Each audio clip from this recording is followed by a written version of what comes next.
Hello there, and welcome to the Sleepless Scientist, a quiet place in the cosmos where your thoughts can loosen their grip, and knowledge is allowed to arrive softly without urgency. Tonight's journey will take us towards something strange and powerful, something often mistaken for a black hole, yet fundamentally different in how it exists and how it affects the universe around it. We're going to explore magnetars, some of the most extreme objects ever discovered, not through numbers or equations, but through images, stories, and gentle comparisons that let the ideas settle naturally. Before you settle in completely, I invite you, only if you feel like it, to like this video or subscribe if these slow, thoughtful explorations have brought you comfort before. You're also welcome to leave a comment sharing where in the world you're listening from and what time it is for you right now. It's always quietly moving to see how many different nights and mornings meet here. When you're ready, dim the lights, maybe let a soft background sound fill the room, and allow your attention to rest lightly on the story. If your thoughts drift, that's perfectly fine. We'll still be here, moving gently forward. Most of us have learned, in one way or another, that the universe keeps its most frightening secrets hidden inside black holes. They pull, they trap, they swallow light itself. When something in space is described as a monster, our minds almost automatically reach for that image. A dark mouth at the centre of a galaxy, endlessly consuming whatever wanders too close. It's a powerful picture, and not an unreasonable one. Black holes deserve their reputation, but tonight we're not talking about black holes. The object at the centre of this story does not consume everything around it. It does not hide behind an event horizon or erase things from the universe. Instead, it announces itself loudly, violently, and briefly, and then returns to silence. Its danger does not come from pulling matter inward, but from forcing reality itself into unfamiliar shapes. This is the magnetar, and understanding it requires letting go of some assumptions about how cosmic destruction usually works. To begin, it helps to think about how we categorize danger. On Earth, we're used to threats that act locally.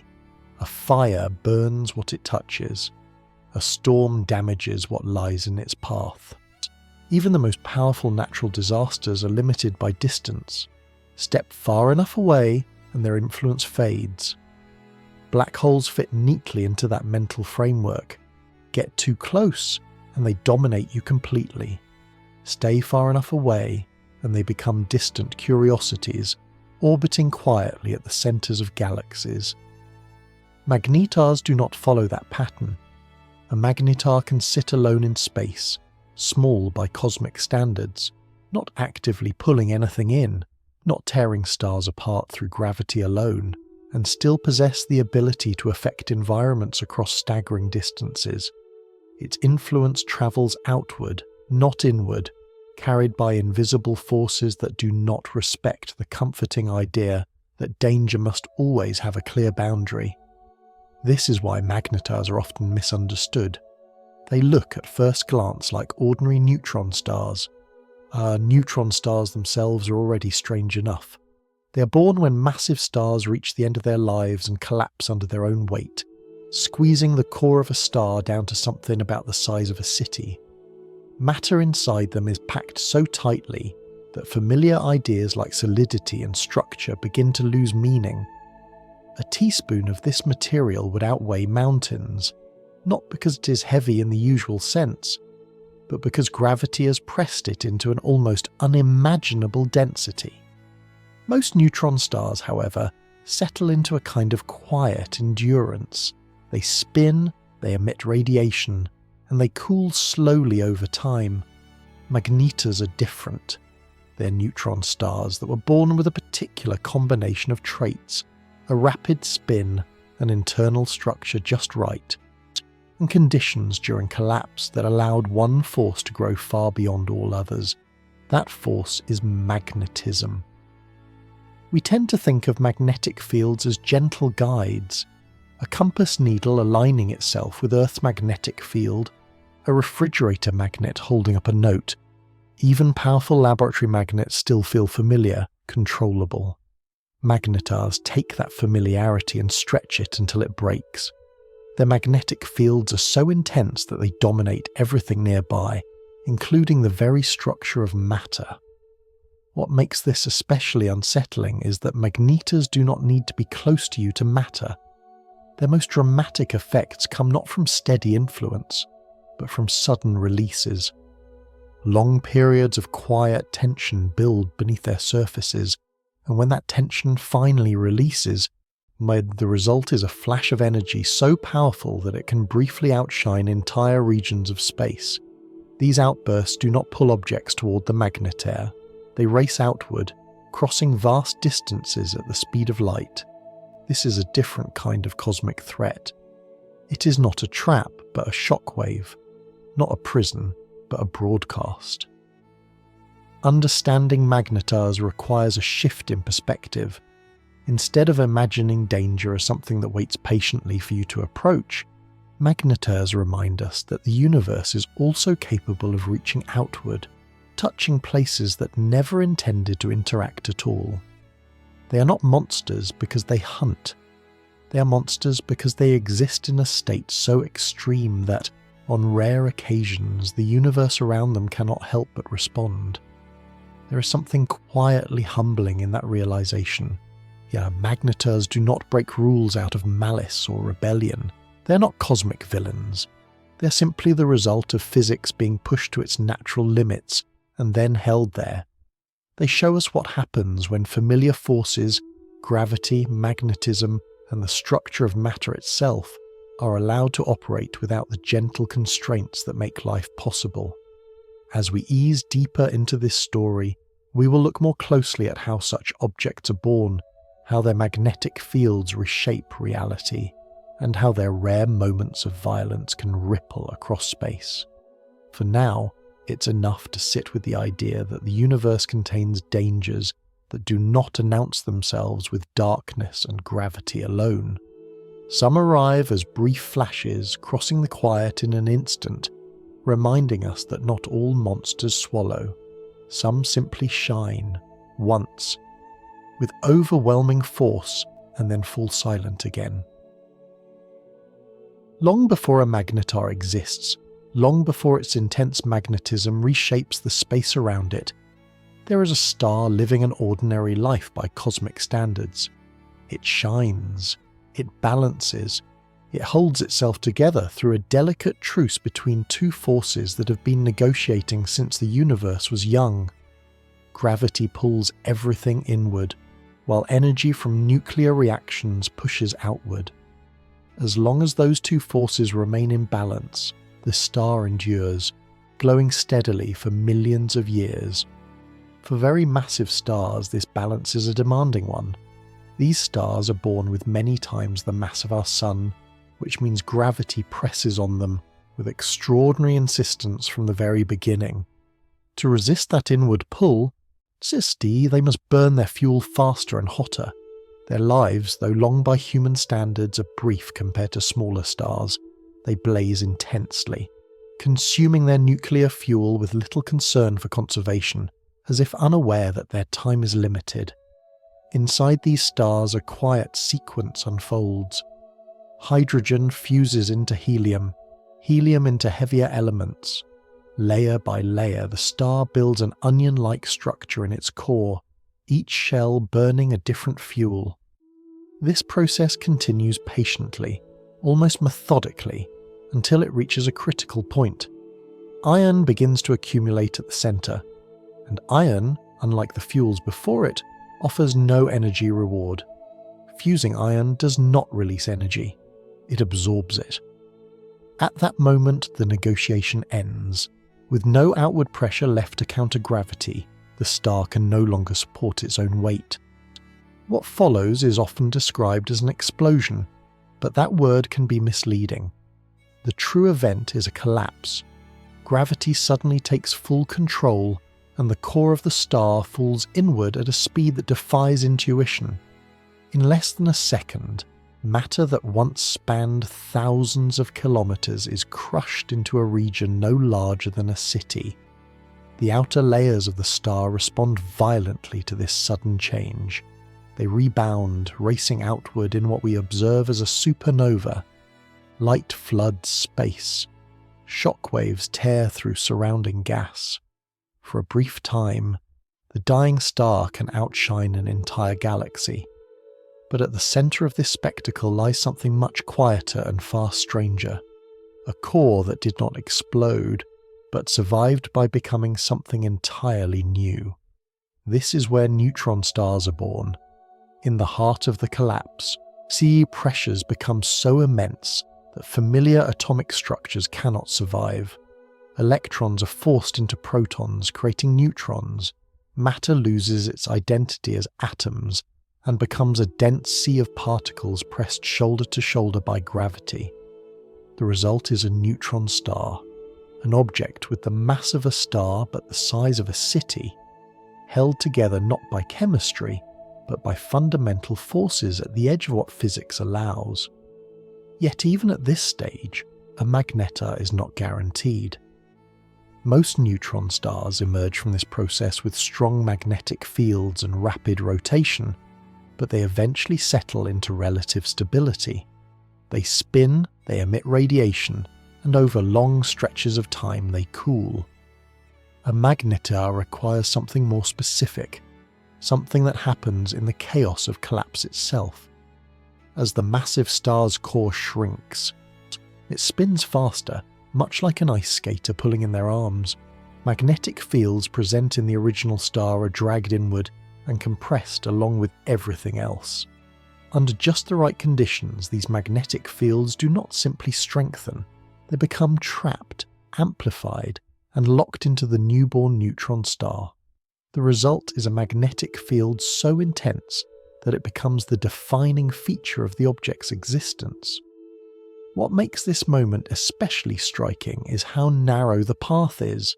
A slight difference in rotation speed, a small change in internal structure, or a variation in how the collapse unfolds, and the outcome shifts.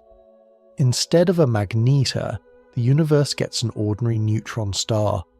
Or, if the core is massive enough, gravity continues its work and forms a black hole instead. This means magnetars are not an inevitable stage in stellar evolution. They are not the destiny of every massive star. They are rare outcomes, born from a precise alignment of circumstances during one of the most violent moments in a star's life. In a universe filled with stars, magnetars are statistical outliers, reminders that even cosmic processes leave room for chance. There is something quietly poetic in this. A magnetar's immense power does not come from intentional purpose. It is the result of physics playing out under extreme conditions, with no regard for what might exist nearby. The star does not choose to become dangerous. It simply collapses in the only way it can, given its mass, its rotation, and the laws that govern matter and energy. As the supernova fades and the surrounding debris expands into space, the magnetar remains behind, compact, silent, and loaded with stored tension. Its magnetic field twists and strains against the rigid crust of neutron-rich matter that encases it. For long periods, nothing seems to happen. From a distance, the magnetar appears calm, almost inert. But beneath that stillness lies a record of its birth, frozen into its structure. Understanding this origin matters because it frames everything that follows. Magnetars are not active destroyers roaming the cosmos. They are remnants, survivors of collapse, objects born from the failure of balance, carrying within them the memory of a star that burned too fast, grew too heavy, and finally gave in to gravity's patience. As we let this image settle, it becomes easier to see magnetars not as villains, but as consequences. They exist because massive stars cannot negotiate forever. Eventually gravity insists. and when it does, the universe occasionally answers with something so extreme that even the empty space around it must adapt. By the time a magnetar exists, it can feel as though its power must have been inevitable. When we look at something so extreme, so far beyond everyday experience, it is tempting to believe it was always meant to be that way. But the truth is gentler and, in some ways, more unsettling. Magnetars are not destiny. They're accidents, rare outcomes formed at the edge of probability, where small differences lead to radically different endings. To understand this, it helps to step back and think about how the universe usually behaves. Most cosmic processes are forgiving. Stars form, burn, thus and die in patterns that repeat across galaxies. Gravity gathers gas, nuclear fusion ignites, time passes. Even supernovae, dramatic as they are, follow recognizable paths. Given enough stars, you can predict roughly how many will explode, how many will leave neutron stars behind, and how many will collapse further into black holes. Magnetars sit uncomfortably inside those predictions. They belong to a small subset of neutron stars, and neutron stars themselves are already the outcome of a very specific stellar death. When astronomers look at the population of neutron stars in our galaxy, only a small fraction show the telltale signs of magnetars. This tells us something important. Whatever creates a magnetar does not happen often, even among stars that are already massive enough to collapse into neutron stars. The difference begins in the final moments of collapse, when the core of a dying star shrinks faster than intuition allows.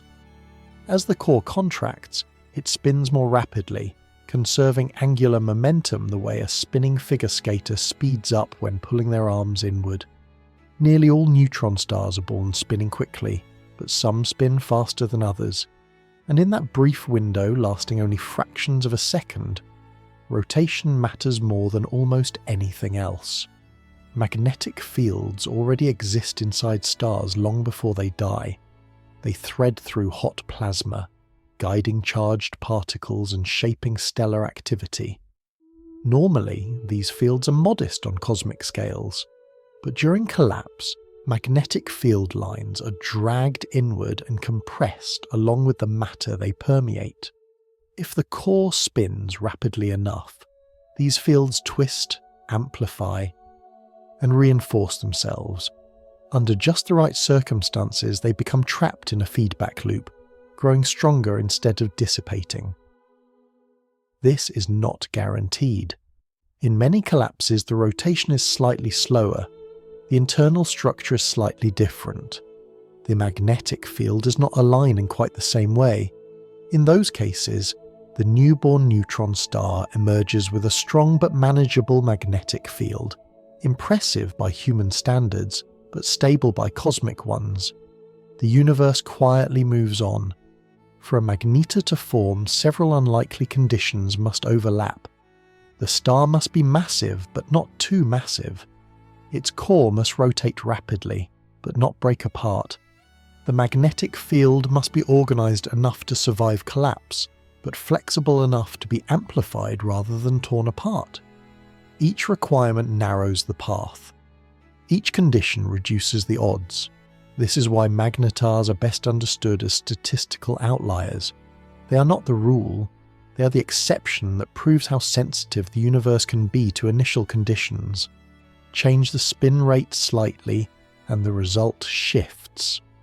Adjust the internal composition, and the outcome changes again. Let gravity push just a bit harder, and the neutron star never forms at all, replaced instead by a black hole. Seen this way, magnetars become reminders of cosmic contingency. Their immense power is not the product of careful design or purposeful construction. It is the residue of chance layered on top of physical law. The universe followed its rules faithfully, but the results still surprised us. There is something quietly humbling in this realization. We often imagine the universe as rigid and predetermined, but magnetars reveal a softer truth. Within the boundaries set by physics, there is room for variation, for rarity, for outcomes that are both lawful and unexpected. The same laws that produce stable stars and predictable orbits can also produce objects so extreme that they challenge our understanding of matter and force us to invent new language just to describe them. It is also worth noticing what magnetars are not. They are not long-term conquerors of space. They do not dominate their environments continuously. Their power is stored, bottled inside dense matter and twisted magnetic fields, waiting. For most of their existence, magnetars are quiet. They rotate, they cool, they fade slowly. Their danger lies not in constant activity, but in the possibility of release. This makes magnetars feel almost geological in character. Like fault lines beneath the Earth's surface, they carry stress invisibly for long periods. Nothing appears to be happening, and then, without warning, the stored tension finds a path outward. The rarity of magnetars mirrors the rarity of earthquakes powerful enough to reshape landscapes.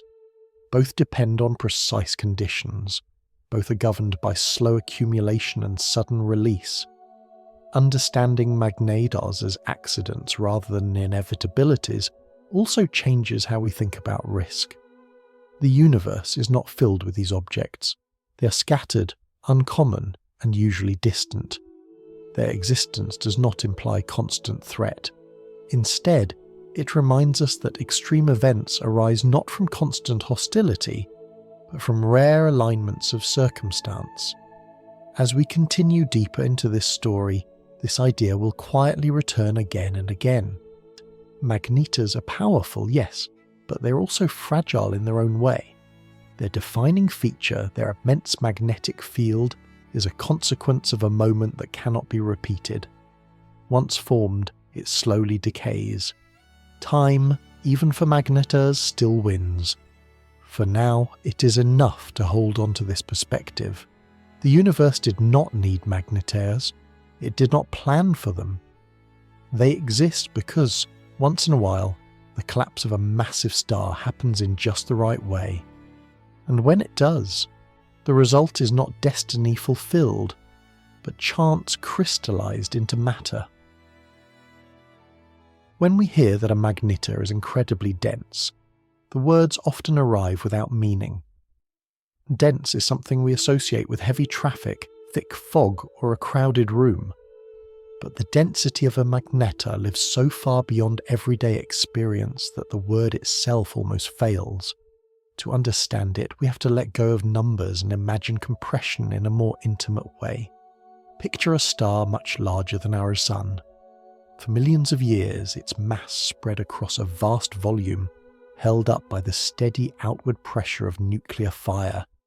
Then imagine that same mass being squeezed inward, tighter and tighter, until all that stellar substance fits into a region no larger than a major city. Not a country, not a continent, a city. Streets wide enough for cars, buildings rising into the air, all packed into a sphere that holds the weight of a star. This is not a metaphor meant to impress. It is simply the scale of what happens. In a magnetar, matter is compressed to such an extent that empty space nearly disappears.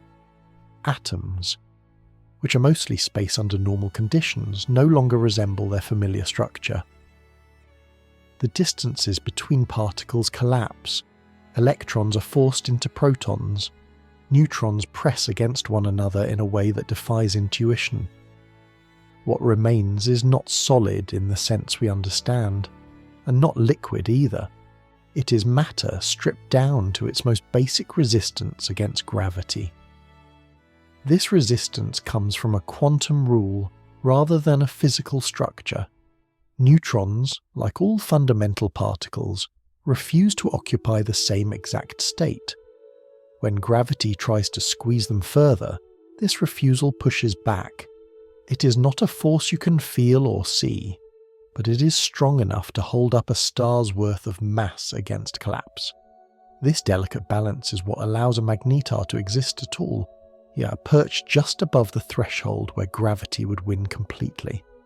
Because gravity is so intense, Everything near the surface of a magnetar behaves differently. If you could hover just above it, time itself would slow, slightly compared to faraway space. Not dramatically, not enough to notice in a moment, but enough to remind us that time is not universal.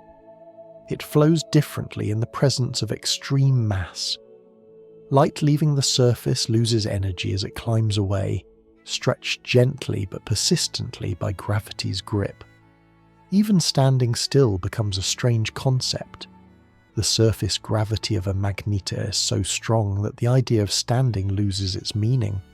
There is no gradual pull, no adjustment period.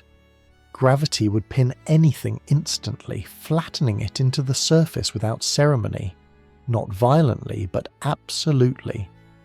There would be no chance to react because reaction requires time, and time itself is already compromised. Yet despite this overwhelming gravity, magnetars are not black holes. There is a surface. Light can escape. Signals can leave. Matter is not lost forever once it crosses an invisible boundary. This distinction is subtle but crucial. A magnetar represents the last stable configuration of matter before gravity becomes unstoppable. It is the universe's final compromise. The crust of a magnetar adds another layer of strangeness. It is rigid beyond comparison, stronger than any material we could imagine creating. This rigidity comes not from chemical bonds, but from the immense pressure holding everything together. The crust behaves more like a frozen lattice of nuclear matter than a surface you could recognize, and yet it can crack. This detail matters because it means the magnetar is not perfectly static. Beneath the surface, forces continue to shift. Magnetic fields twist and strain against the crust, slowly building stress over years or even centuries. The star, though compact and silent, is not at rest. It carries its history inside it, recorded as tension waiting for release. What makes this density especially unsettling is how indifferent it is to scale. The same physics that governs a magnetar also governs the behavior of matter everywhere else. The difference is not the rules, but how far they are pushed. The universe has no separate instruction manual for extreme objects. It simply applies the same principles relentlessly, compressing matter until only the most fundamental limits remain. From a distance, magnetars appear small and unremarkable. They do not dominate galaxies visually. They do not announce themselves constantly. Their danger lies hidden in concentration rather than reach. This makes them easy to overlook, especially compared to the dramatic presence of black holes. But in terms of density, magnetars sit at the edge of what existence allows. It is worth pausing on this idea because it quietly reframes how we think about strength. Magnetars are not powerful because they are large. They are powerful because they are compressed. They show us that intensity does not require size, and that concentration can be just as transformative as scale. As we move forward, this theme will return. The magnetar's magnetic field, its violent outbursts, and its ability to affect distant space all stem from this fundamental fact. A star has been folded inward so tightly that the usual distinctions between matter, force, and structure begin to blur. For now, it is enough to imagine this object sitting alone in space, a city-sized sphere holding the mass of a star. Gravity so strong that time hesitates, matter so compressed that emptiness nearly vanishes, a reminder that the universe does not need vastness to be extreme. Sometimes, the most intense places are the smallest ones. Magnetism is one of those forces we grow up trusting. It feels familiar, almost friendly. A compass needle calmly points north. A magnet clicks into place on a refrigerator door. Even when magnetism becomes powerful in laboratories or machines, it still behaves in ways we expect. It pulls, it aligns, it attracts, and then it stops. There is always a sense that magnetism, no matter how strong, remains contained. Magnetars ask us to let go of that comfort. To approach their magnetism, it helps to begin at home. Earth itself is a magnet. Its magnetic field stretches invisibly through space, protecting us from charged particles streaming from the sun. Without it, our atmosphere would erode and life would struggle to survive. Yet this field is gentle enough that we move through it without noticing. It guides birds and satellites, but it does not tug at our bodies or reshape the matter around us. Now imagine turning that invisible field up, not by a small amount, but by steps so large they no longer feel like steps at all. Each increase leaves the previous one irrelevant. What begins as guidance becomes dominance, or what once nudge particles now dictates their behaviour entirely. A magnetar's magnetic field is not simply stronger than anything we know. It is stronger than anything the universe can produce without tearing itself apart. This is magnetism pushed to its natural ceiling, the point where adding more would destabilize the star itself. The magnetar exists because it has reached and is held at this extreme. Near such a field, matter behaves differently. Atoms, which usually maintain tidy, rounded shapes, become distorted. The regions where electrons normally move are stretched and squeezed along magnetic lines, like clouds pulled into long, thin ribbons. Chemistry, as we understand it, begins to fail. Bonds that would normally form or break with ease no longer behave predictably. Matter becomes anisotropic, meaning it responds differently depending on direction, a quiet reminder that symmetry is a luxury not afforded near a magnetar. Light too is affected. We're used to thinking of light as indifferent to magnetic fields. Near a magnetar, that assumption collapses. Light passing through the surrounding space can split, bend, or change polarization as if it were moving through a crystal rather than a vacuum. Empty space itself begins to behave like a material medium. The magnetar does not merely influence objects, it alters the properties of space between them. What makes this especially striking is that the magnetar does all of this without moving. There is no swirling disk of matter, no dramatic jets blasting outward continuously. The magnetar simply exists, and its magnetic field does the rest. The force reaches outward, quietly shaping the region around it, enforcing new rules without spectacle. The origin of this field lies deep within the star. During the collapse that formed the magnetar, magnetic lines were dragged inward and compressed alongside matter. Rapid rotation twisted them further, locking energy into the field itself. Once established, the field becomes part of the star's identity. It cannot easily dissipate. It is anchored to the dense interior, woven into the structure of the magnetar like tension frozen into steel. Over time, this magnetic field begins to decay, but decay is slow. Even as it weakens, it remains unimaginably strong by any familiar standard, and while it lasts, it exerts constant stress on the magnetar's crust. The crust resists rigid and brittle until it can no longer do so smoothly. When it finally yields, the result is sudden and dramatic, but that story will come later. For now, it is enough to appreciate the quiet tyranny of this magnetism. Unlike gravity, which pulls symmetrically and predictably, magnetic fields introduce direction. They impose orientation. Near a magnetar, there is a right way and a wrong way for matter to exist. Alignment becomes survival. Resistance becomes instability. This directional dominance gives magnetars their distinctive character. They are not just dense objects with strong gravity. They are environments where a single force overwhelms all others.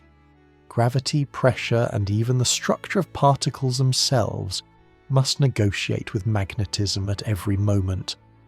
And yet there is something almost restrained about it. The magnetar does not continuously announce its power. It does not blaze or roar. Its field stretches outward invisibly, doing its work without sound or light. Only when the balance fails, when stress accumulates beyond what the crust can endure, does the magnetar briefly reveal the scale of what it has been holding back. Until then, the magnetar remains a study in concentration rather than activity. A reminder that the most extreme conditions in the universe are not always loud. Sometimes they are silent, patient, and utterly uncompromising. As we continue forward, this magnetic dominance will become the key to understanding everything else magnetars do. Their ability to crack their own surfaces, to release sudden bursts of energy, and to influence space far beyond their small size all trace back to this single fact. The magnetar is not powerful because it acts. Yeah, it is powerful because it exists in a state where magnetism has been allowed to rule completely. When we talk about space and time, we usually imagine them as reliable backdrops. Space is where things happen. Time is how long they take. They feel steady, impartial, and the same everywhere. You wake up, the clock advances, light moves, and the universe behaves itself. This comfort is earned through everyday experience, but it is not guaranteed by nature. Near a magnetar, space and time begin to behave less like a stage and more like participants. The reason is gravity, but not the kind we're used to thinking about. On Earth, gravity is a downward pull. You feel it in your legs when you stand, and in your stomach when you fall. Near a magnetar, gravity is no longer just a force. It becomes a reshaping influence, as bending the very framework through which motion and duration are measured. Imagine space as a soft fabric stretched gently across a frame. Most objects create small dips in this fabric. Planets make shallow impressions. Stars press a little deeper. A magnetar holding the mass of a star inside a city-sized sphere pulls that fabric into a steep, narrow well. Space does not tear. It curves. This curvature changes how things move. Light, which normally travels in straight lines, must follow the shape of the fabric. Near a magnetar, its path bends slightly, as if the universe were guiding it along an invisible slope. The light is not pulled like a rope. It is redirected because the space it moves through is no longer flat. Time changes as well. In regions of strong gravity, time slows down relative to distant space. This is not a dramatic pause or a visible effect. It is subtle and continuous, like a river flowing more slowly through a narrow channel. Near a magnetar's surface, seconds pass just a little more reluctantly than they do far away. If you could compare two perfectly synchronized clocks, one near the magnetar and one far from it, you would find that the clock closer to the magnetar falls behind, tick by tick. This does not mean time feels different.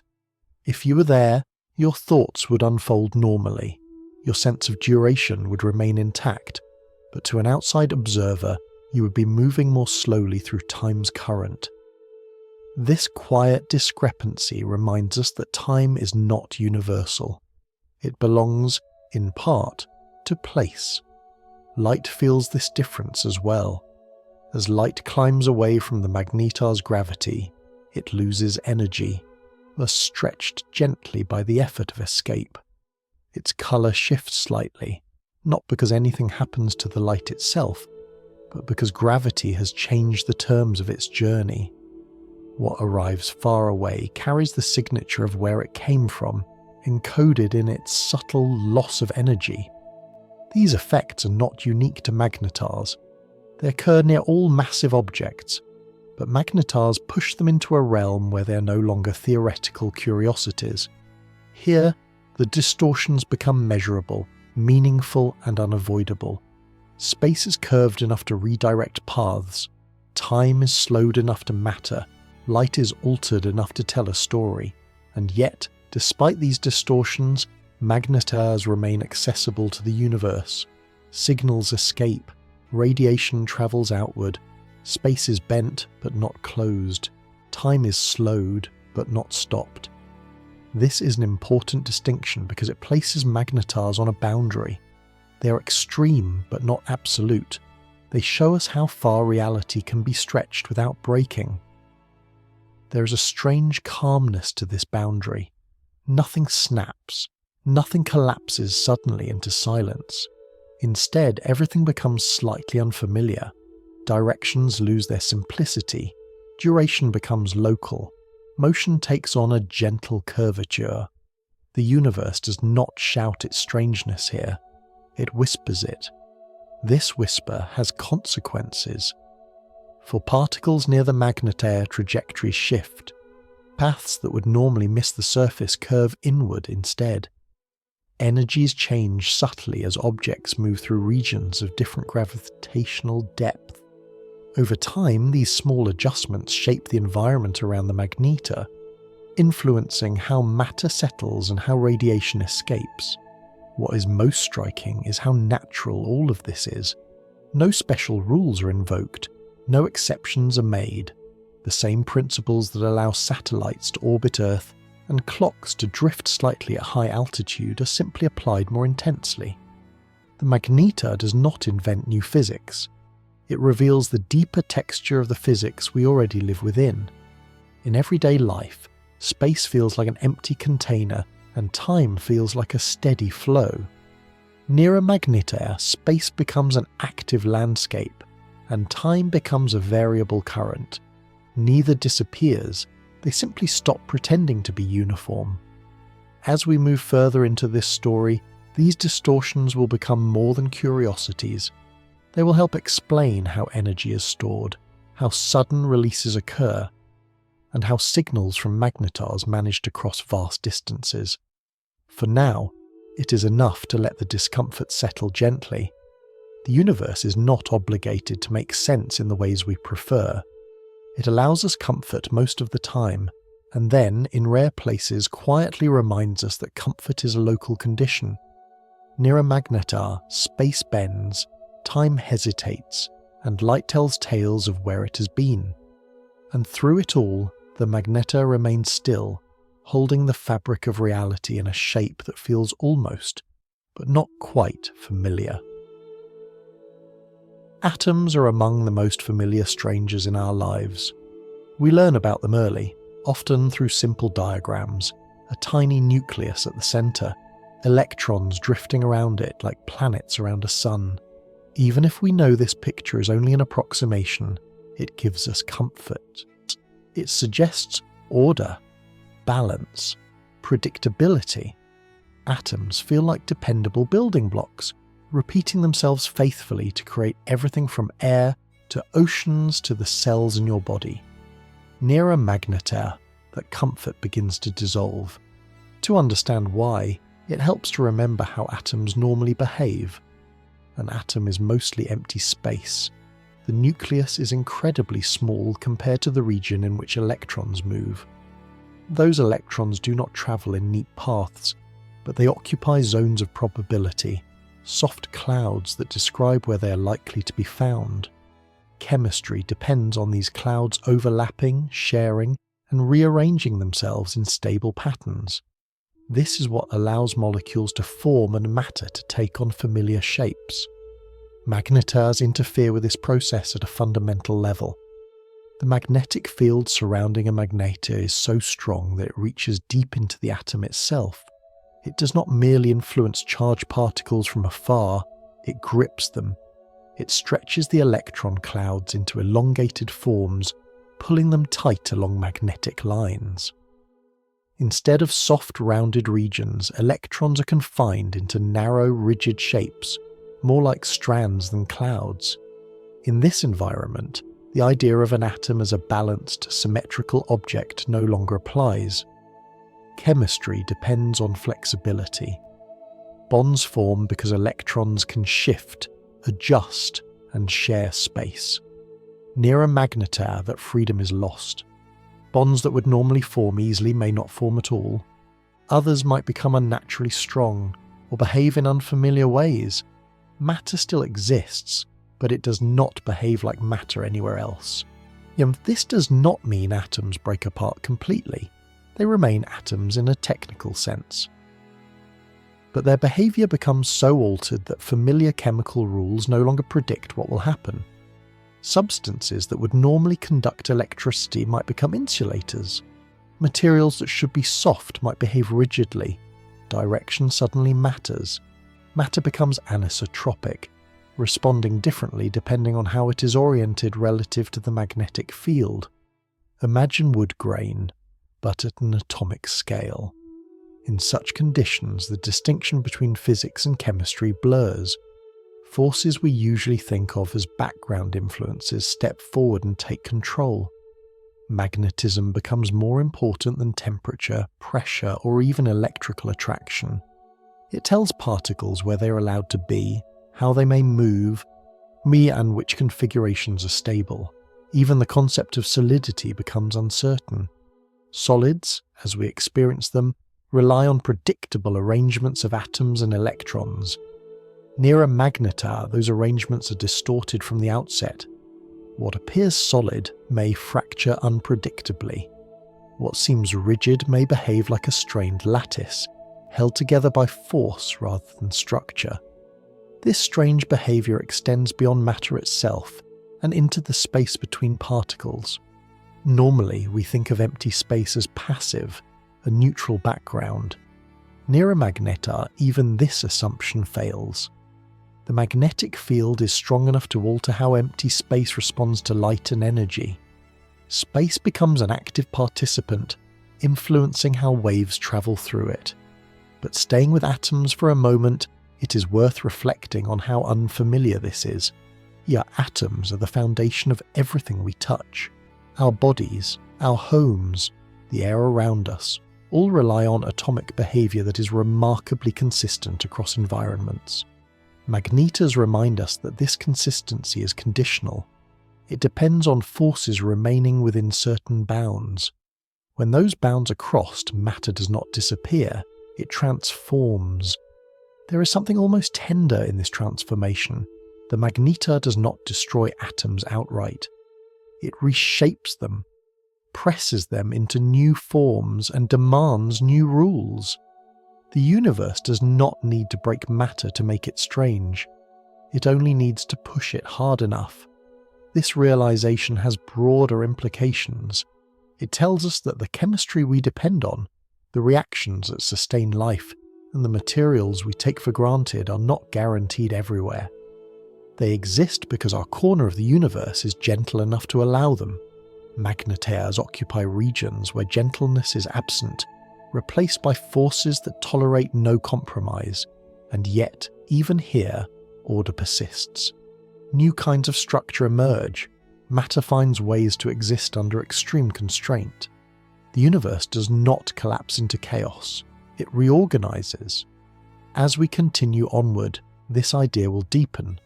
The same magnetic dominance that distorts atoms also strains the surface of the magnetar itself, storing tension over long periods. Eventually, that tension must find release. But before we reach those moments of sudden violence, it is worth lingering here, with atoms that no longer know their shape. They remind us that familiarity is local. The rules we live by are not universal truths, but regional agreements. Near a magnetar, atoms still exist, but they exist under protest, reshaped by forces far beyond anything our world has ever needed to endure. When we imagine empty space, we tend to picture absence, a vast nothingness between stars, silent and inert, doing nothing except allowing other things to pass through. This idea is comforting. It suggests that if matter disappears, what remains is simple and neutral. Space, in this view, is merely a container. Near a magnetar, that idea quietly fails. To understand why, it helps to start with how empty space usually behaves. In everyday experience, light travels through space without resistance. It does not slow down, it does not bend unless something physical gets in the way, and it does not split or change character simply because space exists. The vacuum feels passive, ever like clear air or still water, but space is not truly empty. Even in the most perfect vacuum, there is structure. Tiny fluctuations appear and vanish. Fields exist everywhere, even where no particles remain. Under normal conditions, these features stay hidden, too subtle to notice. They do not interfere with light in any meaningful way. Space behaves itself. A magnetar does not allow space that luxury. The magnetic field surrounding a magnetar is so intense that it reaches into the fabric of emptiness itself. It does not need matter to act upon. It does not wait for particles to pass by. The field alone is enough to change how space responds. In this environment, empty space begins to act less like a void and more like a material. Light passing through this region no longer travels as it normally would. Yet instead of moving cleanly and uniformly, it can split into different components, each following slightly different paths. The effect is subtle, but real. Space behaves as if it has acquired texture, as if it has developed an internal structure that guides light rather than simply hosting it. One way to imagine this is to think of clear glass versus crystal. Clear glass lets light pass through without disturbance. A crystal, however, bends and divides light depending on its internal alignment. Near a magnetar, space itself behaves more like that crystal. Not because anything has been added to it, but because the magnetic field has forced its hidden properties to the surface. This is deeply unsettling in a gentle way. We're used to thinking of forces acting on objects. Gravity pulls planets. Magnetism guides charged particles. Here, the force acts on nothing, and nothing responds. The vacuum is no longer neutral. It participates. What makes this especially striking is that this behavior does not require contact or collision. There is no surface, no boundary where space suddenly changes character.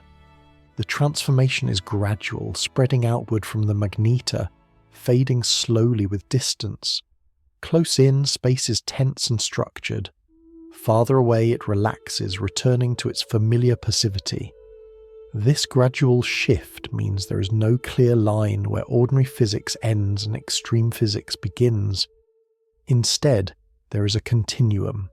Space transitions smoothly from familiar emptiness to something more active, more constrained, more expressive.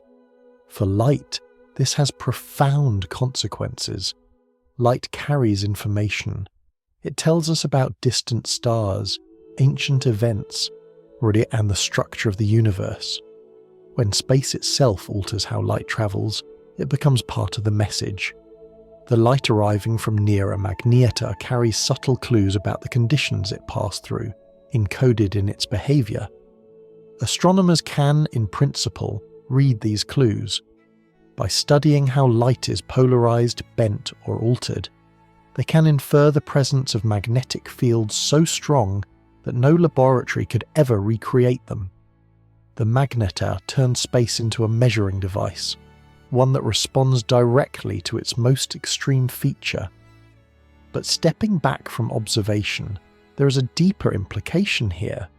The distinction between something and nothing becomes blurred. Space is no longer a backdrop. It becomes an actor. This challenges one of our quiet assumptions about reality. We often think that if you remove all matter, you're left with simplicity. Magnetars show us that simplicity depends on context. Under extreme conditions, even emptiness becomes complicated, and yet there is no violence in this transformation. Space does not tear, it does not fracture, it adapts. It reveals behaviors that were always possible but never required. The magnetar does not break the vacuum, it persuades it to show its hidden depth. This idea fits neatly with what we have already seen. Atoms lose their familiar shapes. Matter reorganizes under magnetic dominance. Now, space itself joins the list of things that behave differently when pushed hard enough. The universe does not reserve its strangeness for special objects. It allows strangeness to emerge anywhere conditions demand it. There is something oddly calming about this consistency. The same rules apply everywhere. They simply express themselves more fully when allowed. Magnetars do not introduce chaos, they expose complexity. As we rest with this thought, it becomes easier to understand why magnetars are such valuable natural laboratories. They allow us to see aspects of reality that are otherwise invisible. They show us that the vacuum is not empty in the way we casually imagine, and that forces we think of as gentle can, under the right circumstances, reshape the deepest layers of existence. Soon, we will turn our attention back toward the magnetar itself, toward its surface and the stresses that build there over time. For now, it is enough to linger in this quiet revelation. Empty space is not empty everywhere. Sometimes, under the influence of overwhelming magnetism, it becomes something more.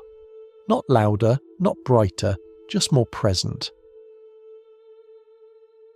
When we think about surfaces, we think about contact. Floors hold our weight. Ground resists our steps. Even ice, fragile as it can be, still offers a moment of negotiation before it cracks. Surfaces in our experience are agreements between matter and gravity. They are places where things can rest. A magnetar has a surface, but it does not offer agreement. At first glance, the idea feels reassuring. Unlike a black hole, a magnetar has something you could point to and say, "There." Light can bounce off it. Radiation can leave it. In theory, it is a place. But the moment we imagine approaching that place, the meaning of a surface begins to unravel. The crust of a magnetar is formed under pressure so intense that familiar materials no longer exist. There are no atoms stacked politely in repeating patterns. No molecules holding hands through shared electrons. Instead, nuclei are packed into a rigid lattice, pressed so tightly together that the space between them nearly disappears. Electrons, squeezed and constrained by magnetic dominance, behave less like participants in chemistry and more like a background force. This crust is extraordinarily strong, stronger than steel by an absurd margin, stronger than anything we could ever manufacture or even meaningfully test. Its strength comes not from bonds or structure, but from pressure. Gravity presses inward with such persistence that the material has no choice but to resist as a single unit. And yet, strength does not mean comfort. If you imagine standing on the surface of a magnetar, the image fails immediately. Gravity there is not something you adjust to. Thus, it does not pull you downward gently, it pins you. The moment you arrive, gravity would force you into the surface with absolute certainty. There would be no time to feel weight, no sensation of falling. The concept of balance would simply not apply. But even that description is misleading, because it assumes you remain intact long enough for gravity to matter. In reality, the conditions near the surface would overwhelm matter long before contact. Tidal forces would stretch and compress you unevenly. Magnetic fields would disrupt the structure of your atoms. The idea of you standing anywhere dissolves before the question of footing can arise. The magnetar's surface exists, but not for visitors. What makes this surface especially strange is that it's not static. Beneath it, magnetic fields twist and strain, yes, pushing against the crust from within. These fields are anchored deep inside the star, and as they evolve slowly over time, they drag against the rigid outer layers. The crust resists, holding its shape through sheer force.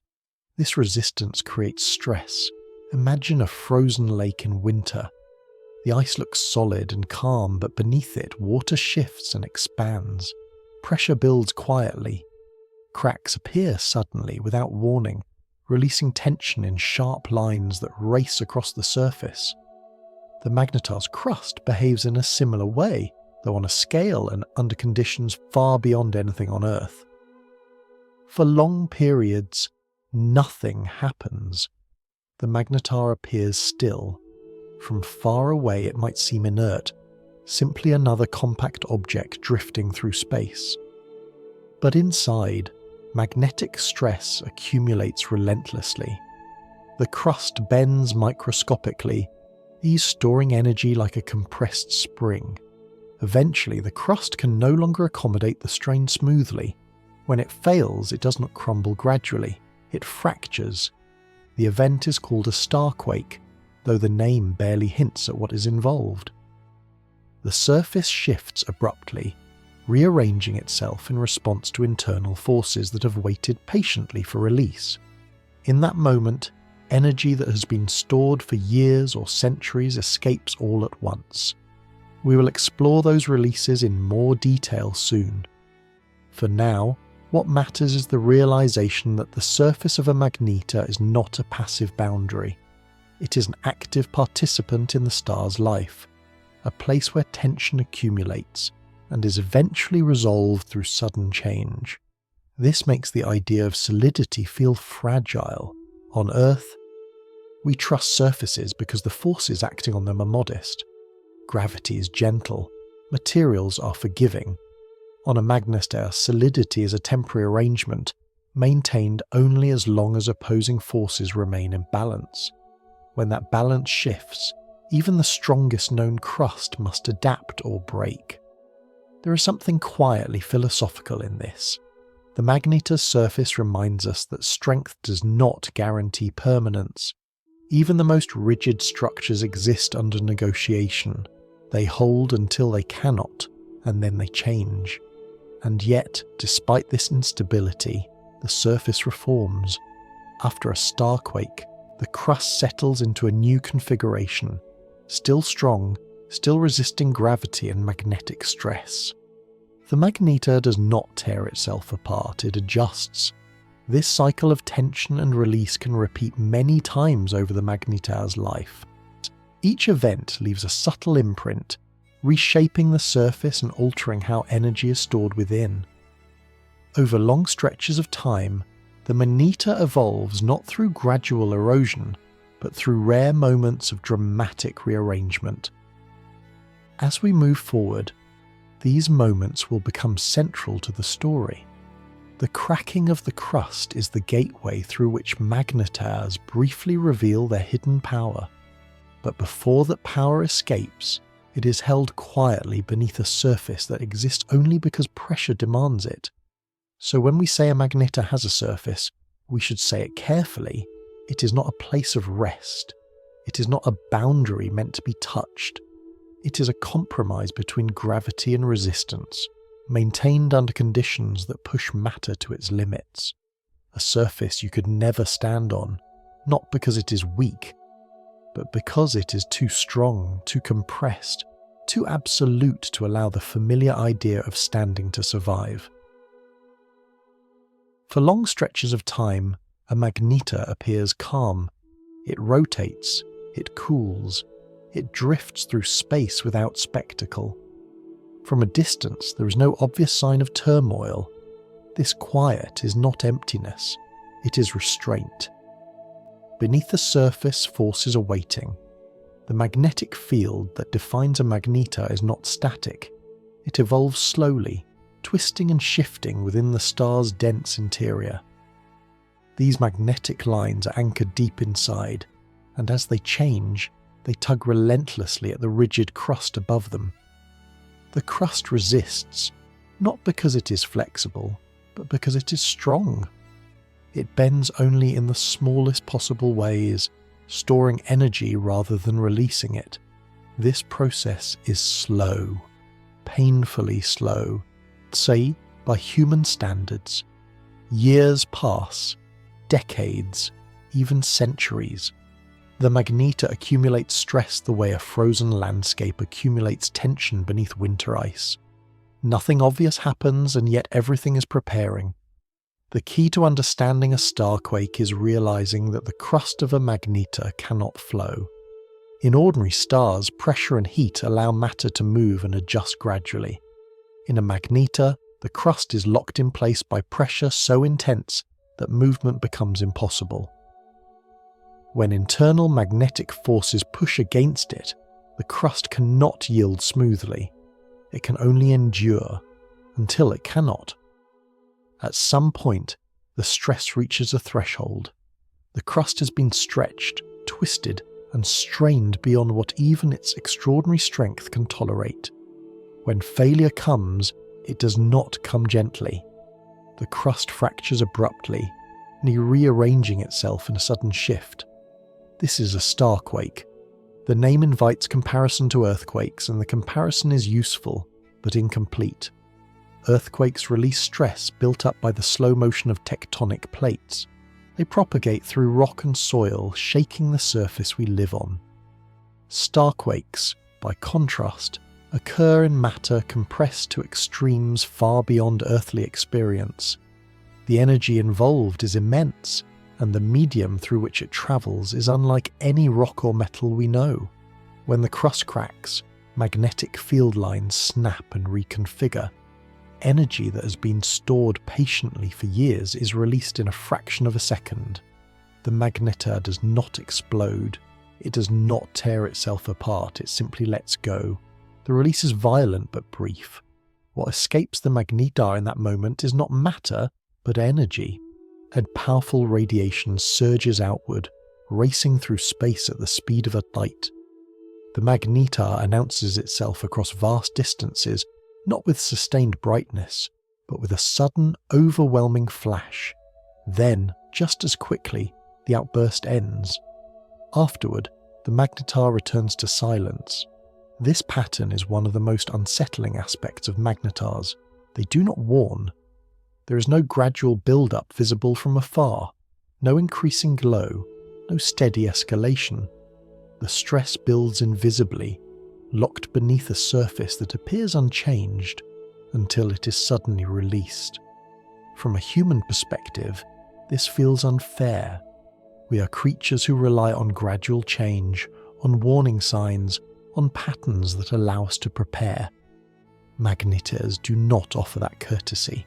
Their most dramatic moments arrive without notice and depart just as quickly, and yet, there is a strange elegance to this behaviour. The magnetar is not chaotic, it is disciplined. It stores energy efficiently, releasing it only when the balance of forces demands it. The violence is not random. It is the natural consequence of forces pushed too far.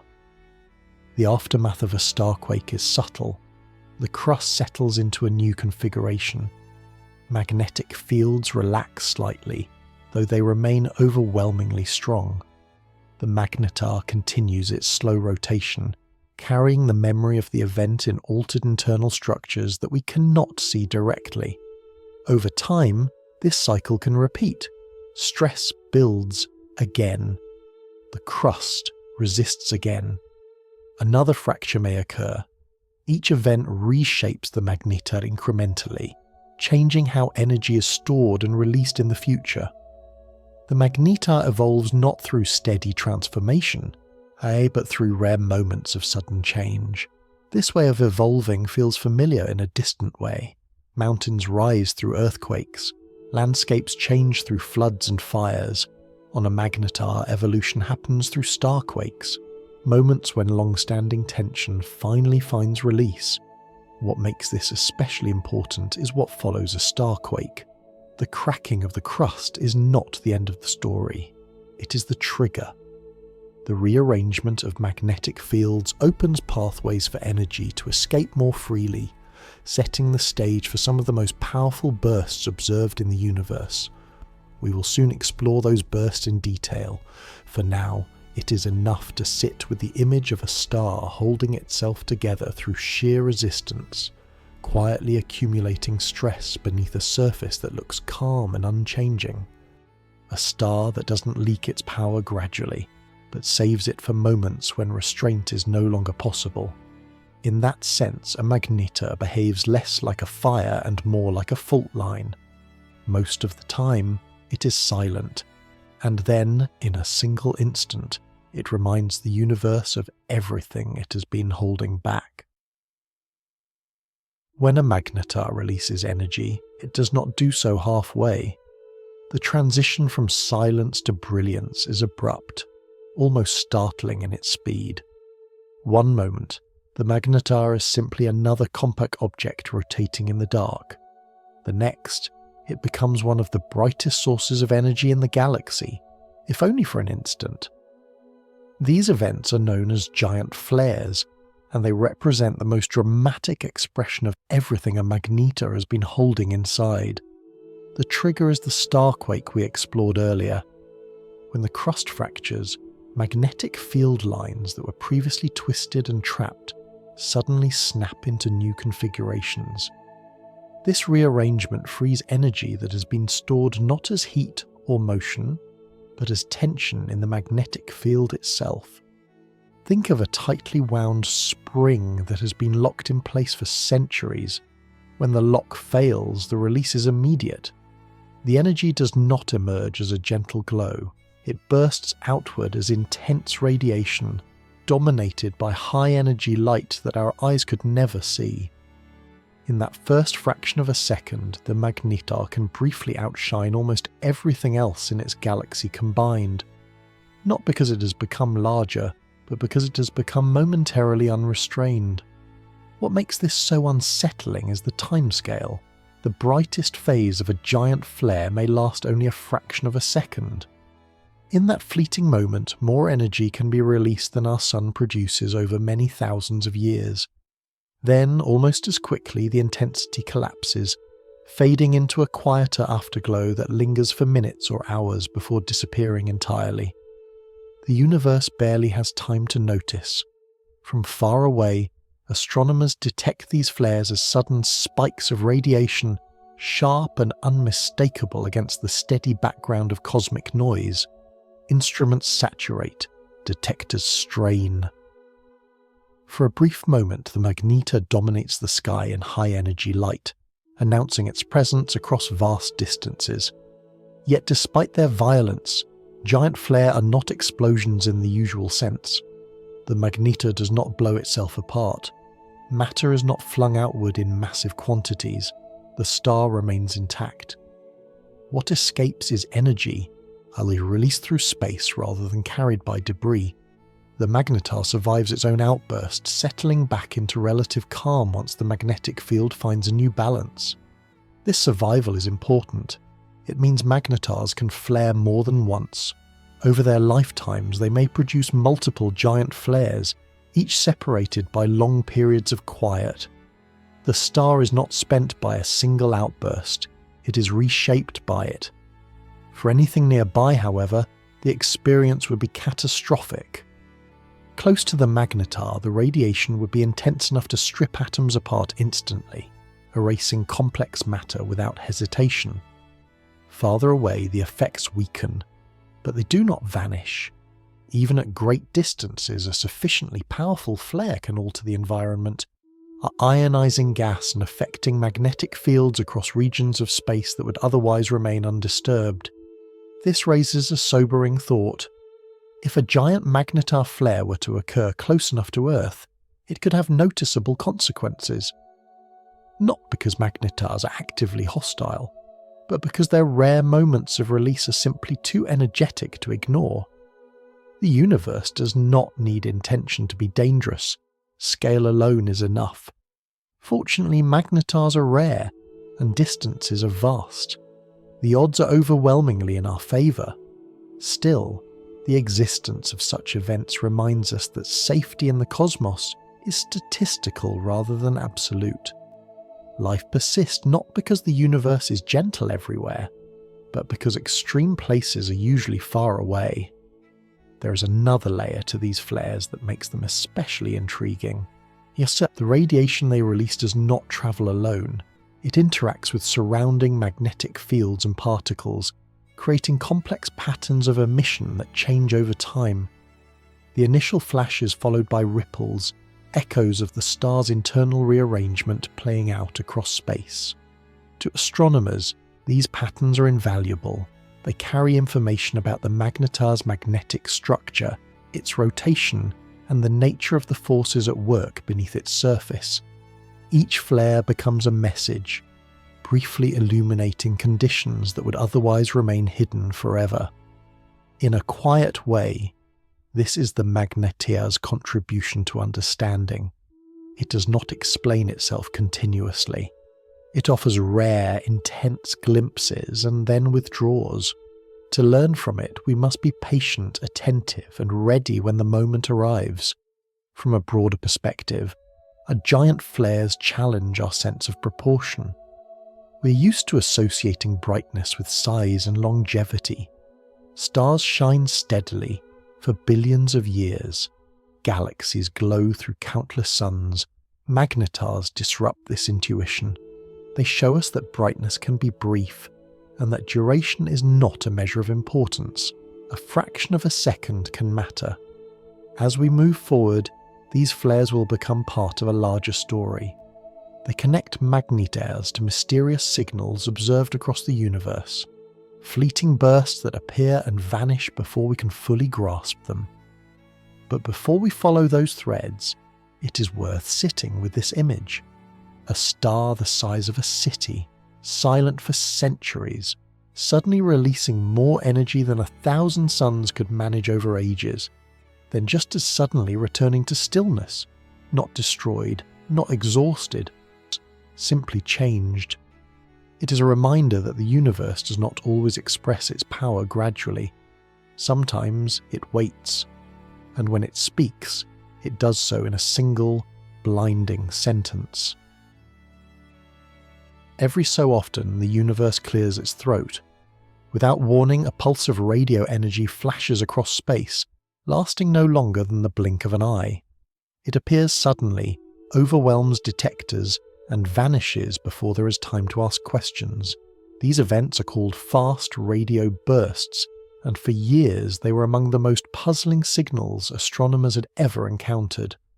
They were brief, they were powerful, and they came from far beyond our galaxy.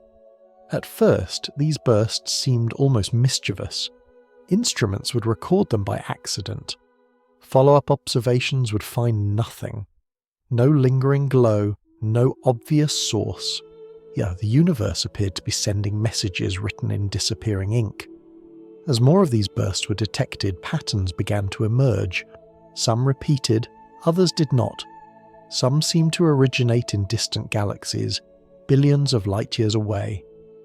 Whatever was producing them had to be capable of releasing enormous amounts of energy in an incredibly short time, and doing so without destroying itself. Slowly, Magnetars entered the conversation. At first, the idea felt tentative. Fast radio bursts were detected across vast cosmic distances, and magnetars were thought of as rare, local objects. But then something remarkable happened. Astronomers observed a fast radio burst originating from within our own galaxy. When they traced it back, they found a familiar culprit, a known magnetar. This did not solve the mystery completely, but it changed its shape. Magnetars, we now know, are capable of producing the right kind of environment for these bursts. Their intense magnetic fields, dynamic crusts, and sudden releases of energy create conditions where charged particles can be accelerated violently and coherently. When those particles move together in just the right way, they can emit a sharp pulse of radio waves that escapes into space. What makes this especially intriguing is how brief these signals are. A fast radio burst can last just a few thousandths of a second. In that moment, it can release as much energy in radio waves as the sun does over days.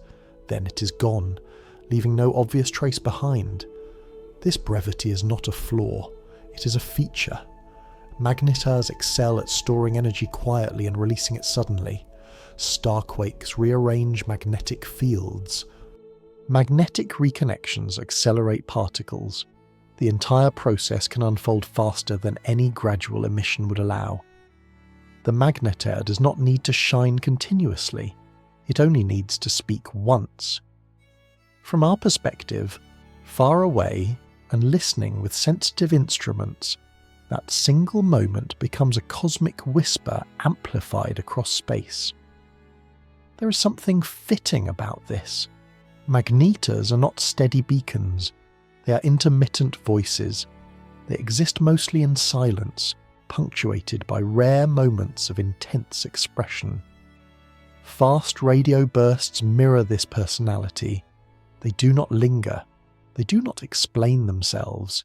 They announce and depart. Not all fast radio bursts are the same, and magnetars may not be responsible for all of them. Some bursts repeat regularly, others appear once and never again.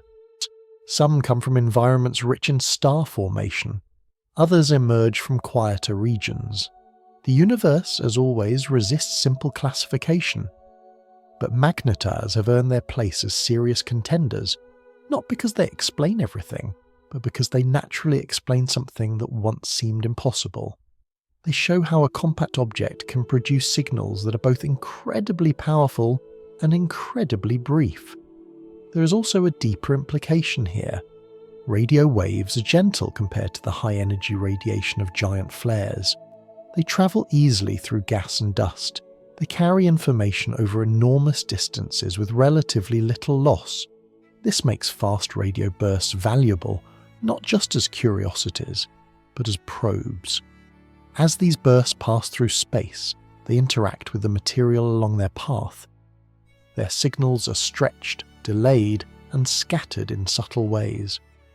By studying these distortions, astronomers can learn about the otherwise invisible matter between galaxies, the faint plasma that fills the cosmic web. Magnetars, in this sense, may be helping us map the universe without knowing it. There is something poetic in that idea. Objects born from violent collapse holding extreme forces inside them, becoming tools for gentle measurement across cosmic scales. For listeners on Earth, the story of fast radio bursts carries a quiet lesson in humility. These signals crossed billions of years of space to reach our instruments. They passed through galaxies, voids, and clouds of unseen matter. And they arrived as fleeting spikes on a screen, easy to miss if we were not paying attention. The universe does not always send long explanations. Sometimes it sends punctuation. As we continue, magnetars will remain at the centre of this narrative, not just as sources of danger or wonder, but as participants in a larger conversation. Their rare outbursts connect them to distant galaxies, to the structure of space itself, and to questions about how information travels through the cosmos. For now, it is enough to appreciate the elegance of the idea.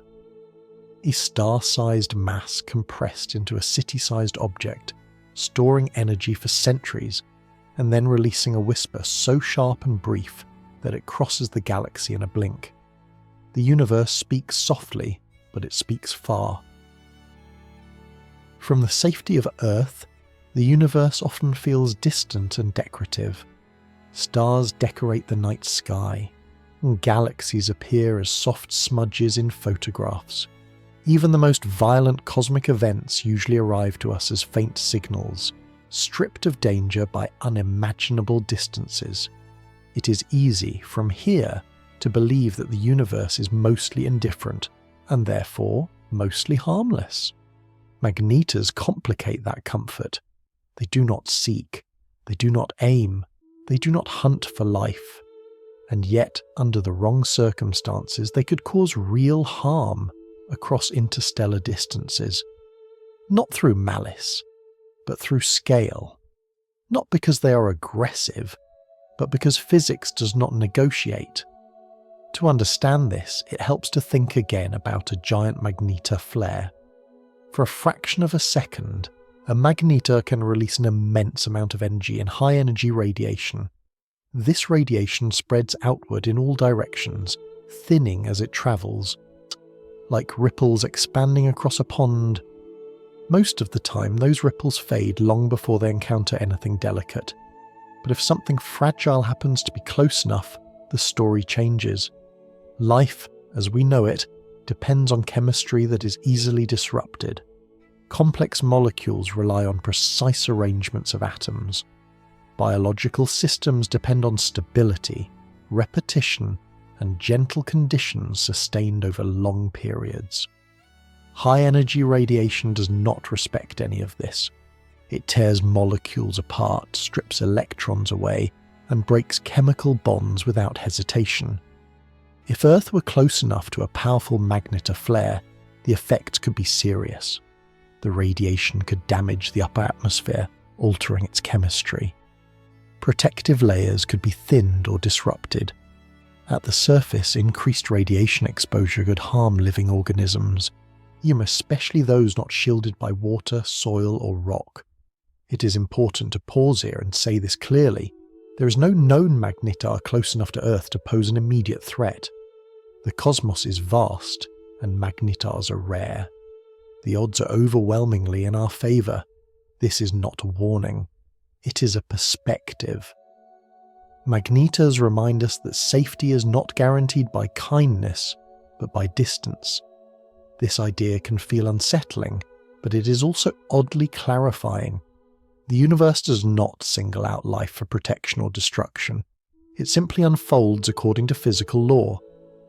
When conditions align in a way that supports life, life emerges. When conditions shift too far, life struggles or ends. There is no cruelty in this process, only scale. What makes magnetars especially sobering is how brief their dangerous moments are. A flare does not need to last long to matter. A fraction of a second of intense radiation, if close enough, could leave lasting consequences. This compresses risk into moments rather than eras. It means that survival is not only about long-term stability, but about avoiding rare, extreme events. From this vantage point, Earth appears remarkably fortunate. Our planet orbits a relatively calm star. We reside in a quiet region of the galaxy, far from crowded star-forming zones where massive stars live fast and die violently. Our atmosphere and magnetic field provide additional shielding, softening the impact of cosmic radiation. None of this was guaranteed. It is the result of circumstance layered upon circumstance. Magnetars sharpen this realization. They show us what happens when circumstances tilt in the other direction. And yet, or even here, the story is not purely one of danger. The same magnetars that could threaten life from close range also play a role in shaping the universe in ways that ultimately make life possible. Their violent outbursts contribute to the circulation of energy and matter. Their extreme conditions help forge elements that did not exist in the early universe.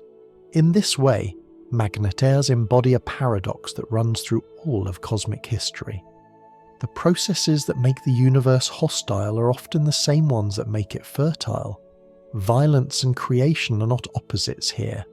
They are intertwined. This duality invites a quieter reflection. Life does not exist despite the universe's extremes. It exists because of them, but only in places where those extremes are buffered by time and distance. The universe is not designed for comfort.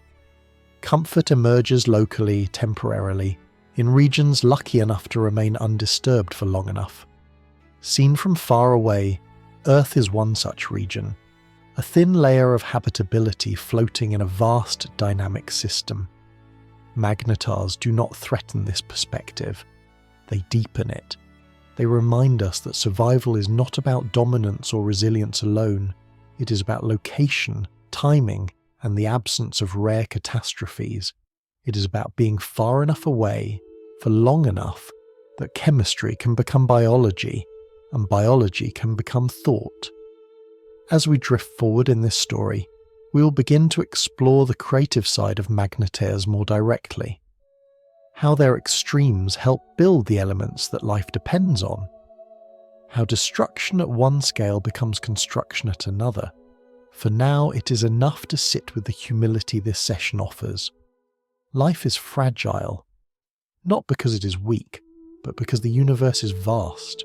Magnetars do not make that fragility worse, they simply make it visible, and in seeing it, we gain a clearer sense of how rare, how temporary, and how precious quiet stability really is. When we think about where the material of our world comes from, the answers usually feel gentle. We imagine stars burning steadily, fusing light elements into heavier ones over long periods of time. We picture slow cosmic cycles, patient and methodical, building complexity grain by grain. This picture is not wrong, but it is incomplete. Some of the universe's most important ingredients are forged not in patience, but in urgency. Elements heavier than iron require a special kind of environment to exist at all. They cannot be created through slow, steady fusion inside ordinary stars because doing so would consume energy rather than release it. To build them, nature needs moments where conditions become extreme enough to overwhelm normal limits. It needs places where matter is flooded with particles, energy and pressure all at once. Magnetars help provide such moments. During their most violent episodes, magnetars unleash environments so intense that atomic nuclei can capture particles faster than they can decay or rearrange themselves. In these brief windows, matter is pushed along rapid pathways, assembling heavy nuclei that would otherwise never form. This process does not linger. It happens quickly, decisively, and then it is gone. The important thing to understand here is not the technical mechanism, but the rhythm. Heavy elements are born in flashes, not in quiet continuity. Here they emerge during events that last seconds or less, yet leave behind material that persists for billions of years. Gold, platinum, and other heavy elements owe their existence to this kind of cosmic urgency. They are not the products of calm conditions. They are the residue of moments when the universe allowed matter to be rearranged under extraordinary pressure. Magnetars are not the only places where this happens, but they are among the most compelling. Their ability to store and release enormous energy, combined with their dense surroundings, makes them natural sites for such transformations. When a giant flare or related event occurs, it does more than radiate energy. It reshapes matter in its vicinity, seeding space with newly formed elements. Over time, these elements disperse. They mix with interstellar gas and dust. They become part of new stars, new planets, and eventually new systems capable of chemistry and life. The violence that created them is long gone by the time they reach a place like Earth. What remains is possibility. There is something quietly comforting in this idea. The same forces that make the universe dangerous in certain moments also make it rich. Without extreme events, the periodic table would be sparse, planets would lack variety, chemistry would be simpler, more limited, and less capable of supporting complexity. Magnetars, in this sense, are contributors rather than antagonists. They do not create life directly. They do not nurture or protect it. But they help build the raw material that life depends on. They're rare. Violent moments become part of a long chain of cause and effect that eventually leads to quiet worlds like ours. This reframes how we think about cosmic violence. It is easy to see destruction as wasteful or hostile. But in the universe, destruction is often a phase of construction viewed from the wrong time scale. What looks catastrophic in a second can be creative over millions of years. Magnetars embody this duality. They remind us that the universe does not separate creation from destruction cleanly. The two are entangled. Energy released in a starquake may sterilize a nearby region, while simultaneously forging elements that will one day support life elsewhere. From a human perspective, this is difficult to hold emotionally. We prefer narratives where good and bad are distinct. The cosmos does not offer that simplicity. It offers processes that are neutral, powerful, and deeply interconnected. As we consider this, it becomes easier to understand why life appears rare and precious. The conditions required for its emergence depend on a delicate balance. Too much violence, too close, and life is erased. Too little activity, and the ingredients for complexity never form. Life exists in the narrow corridor between these extremes. Earth occupies such a corridor. We're far enough from magnetars to be safe, yet close enough in cosmic history to benefit from what they have produced. The atoms in your body were once part of stars, and some may trace their lineage back to moments of extreme cosmic stress. The violence that shaped them has been softened by time, distance, and countless transformations. In this way, us Magnetars contribute to a kind of cosmic generosity. They give without intention, without awareness, and without preference.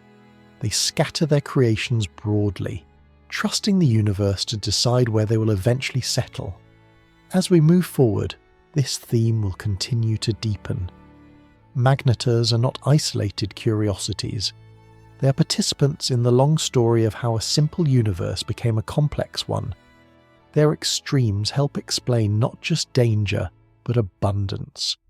For now, it is enough to sit with the idea that some of the most precious materials we know were forged in moments of chaos far removed from any notion of life. That the universe, in its own indifferent way, prepared the ingredients for complexity long before anyone was there to appreciate them. Magnetars do not care what they create, but what they create matters. By the time we have followed Magnetars through their birth, their silence, their violence, and their creative aftermath, a certain pattern begins to emerge. The universe does not pause. It does not soften its rules. It does not adjust itself for observers who arrive late and fragile. Magnetars are not anomalies in this sense. They are honest expressions of how reality behaves when pushed to its limits. This realization can feel unsettling, but it is also clarifying. We often imagine that the universe is arranged in layers, with gentle environments for life separated cleanly from extreme ones. In reality, those layers overlap. The same galaxy that allows calm planetary systems also contains regions where stars collapse violently, magnetic fields dominate matter, and space itself behaves different. There is no boundary fence, only gradients. Magnetars sit on one of those steep gradients. They remind us that the universe is not built around habitability as a goal. Life emerges where conditions happen to allow it, and persists where those conditions remain stable for long enough. Nothing in the laws of physics guarantees comfort, safety, or continuity. These are local successes, not universal promises. Seen through this lens, Magnetars are not threats or villains. They are benchmarks.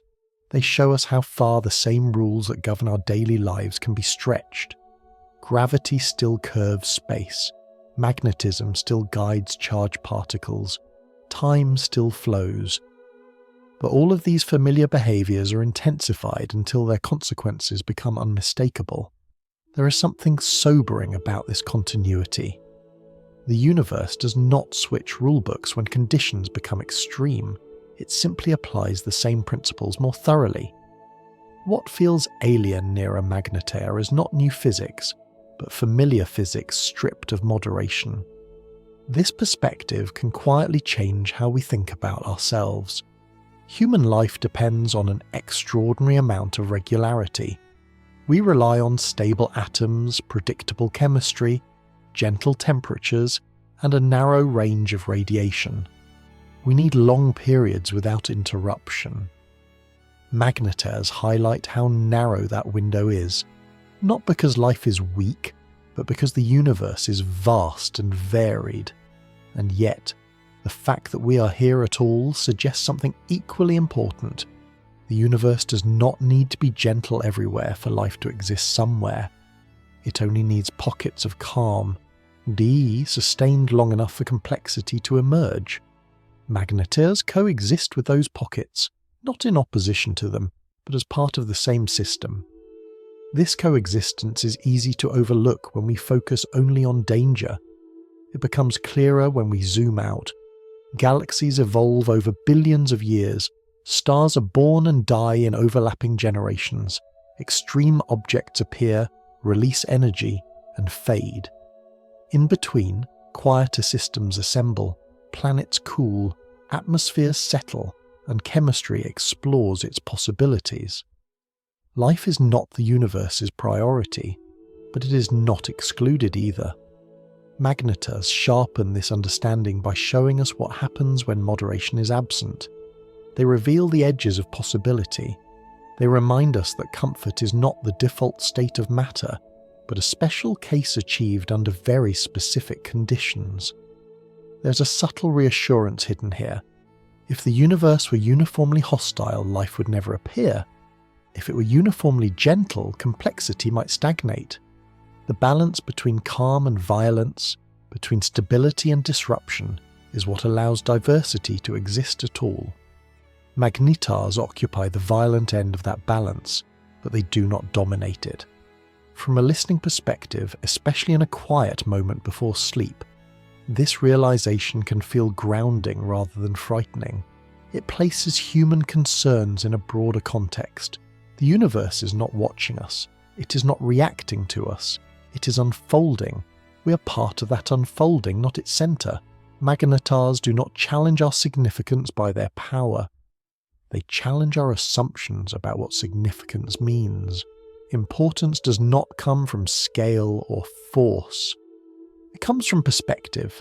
A city-sized object can shape galaxies with a single flash, while a fragile biological system can reflect on that fact and find meaning in it.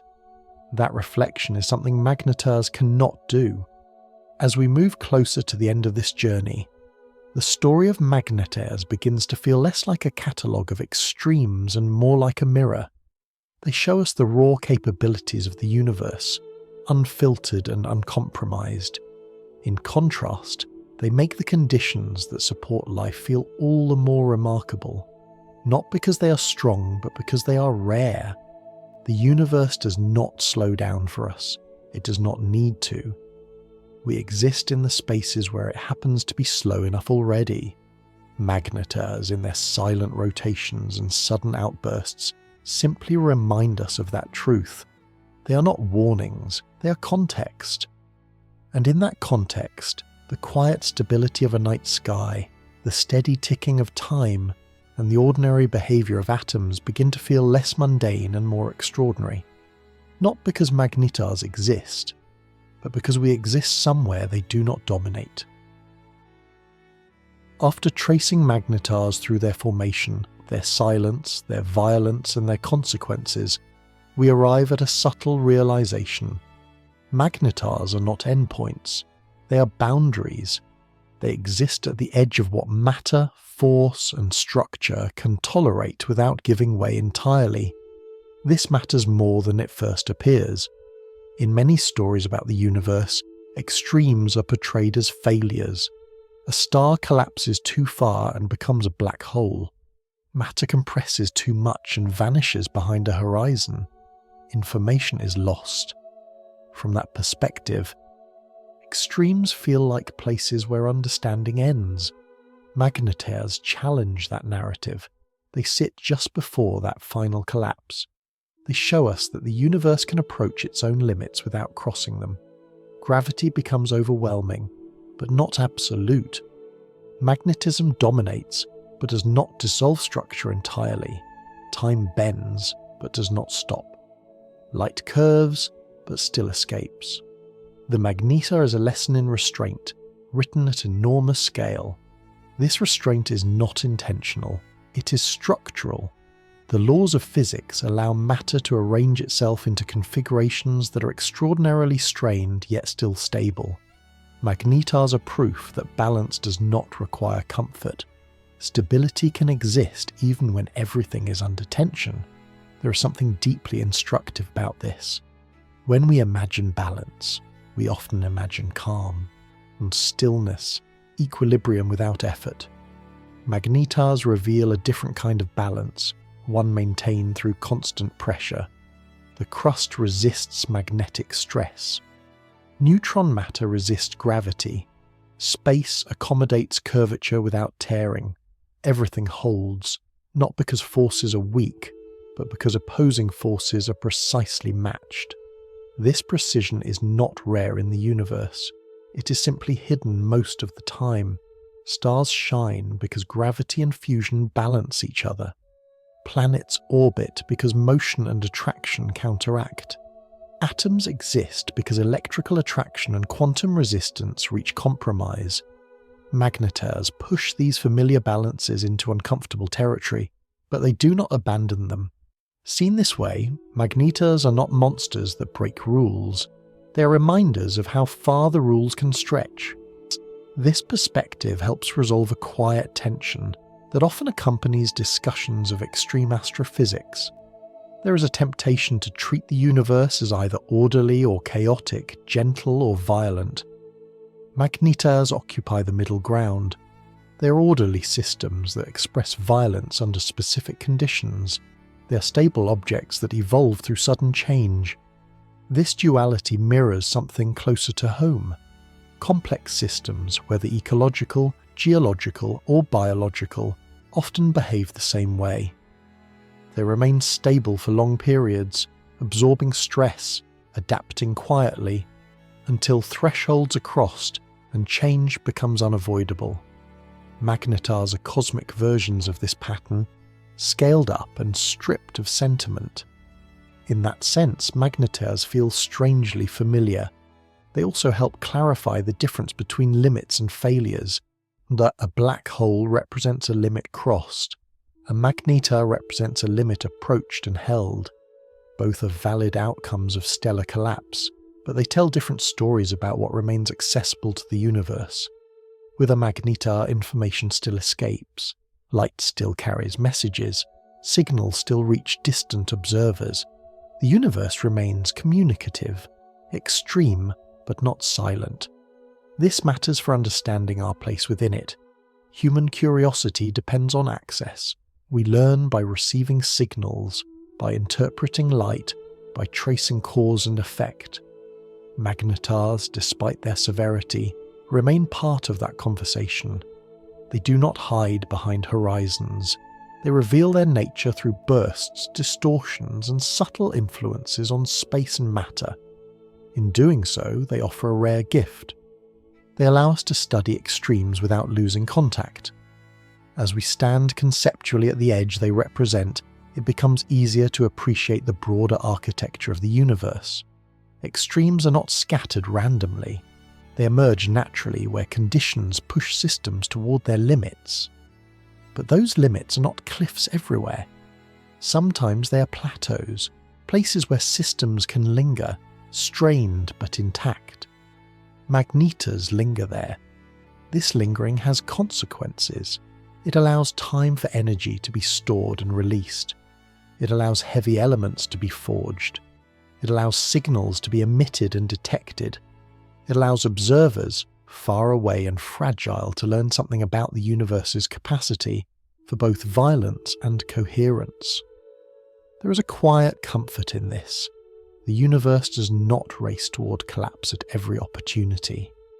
It explores its possibilities thoroughly.